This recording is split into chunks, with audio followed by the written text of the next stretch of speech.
बात करने के लिए तारकिशोर हैं, deputy CM. Sir, Tejashwi Yadav ने कहा है कि बिहार में क्राइम बढ़ रहा है, क्या कहेंगे?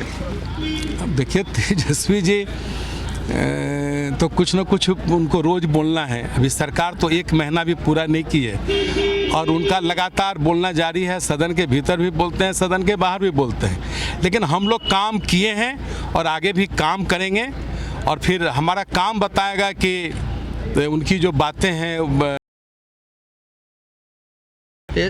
और अपराध पर तो खैर बोलेंगे ही। अपराध पर हमारे नेता प्रतिपक्ष क्यों बार बार बोलते हैं, आप लोग लगता है बेहतर समझते हैं।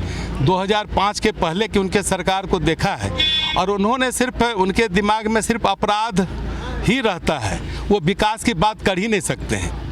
अरे उनको तो अभी सरकार को सहयोग करना चाहिए, सरकार को देखना चाहिए कि सरकार कैसे विकास की ओर बढ़ रही है।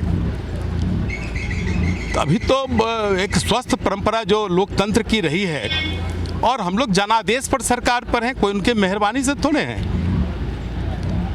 उनको तो इंतजार करना चाहिए कि आप देखें ही कल हमारे माननीय मुख्यमंत्री जी ने पूरे अपने वरीय पुलिस अधिकारियों को किस प्रकार का निर्देश दिया और सरकार में आते ही हम लोगों ने अपनी दबिश बढ़ाई है और ये इन सब चीज़ें धीरे धीरे और ठीक होंगी, अपराध कम होंगे। एक सवाल है कि तेजस्वी यादव ने कहा है कि राज्यसभा चुनाव में अगर रामविलास पासवान की पत्नी उतरती है तो उनका समर्थन करेंगे। देखिए, तेजस्वी यादव जी क्या कहते हैं उससे मतलब नहीं है। हाँ। हमारा नेतृत्व ने जो निर्णय लिया है हम लोग उससे मतलब रखते हैं और उस पर काम करेंगे।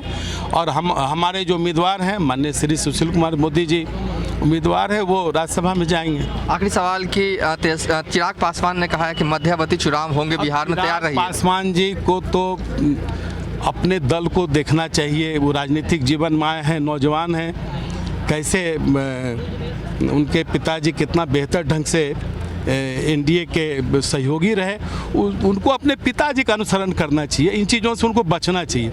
मैं बहुत उनके प्रति सम्मान रखकर यह बात बोल रहा हूँ।